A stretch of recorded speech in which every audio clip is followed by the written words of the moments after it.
senga foydali bo'lgan narsalarga intilgin. Allohdan yordam so'ragin, ojiz qolmagin.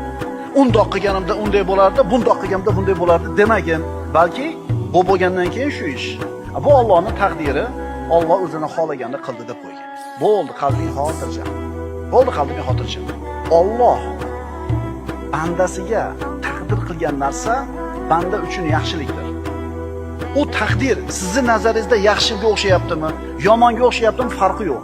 Sizga shu narsa taqdir qilindimi, shu narsa sizga yaxshi. Tushunyapsizmi? Sizning ustingizda qanaqa taqdir bo'lgan bo'lsa, bu yaxshilik siz uchun. O'shuning uchun alhamdulillahi robbil alamin deng. Demasangiz ham shu holat. Desangiz ham shu holat.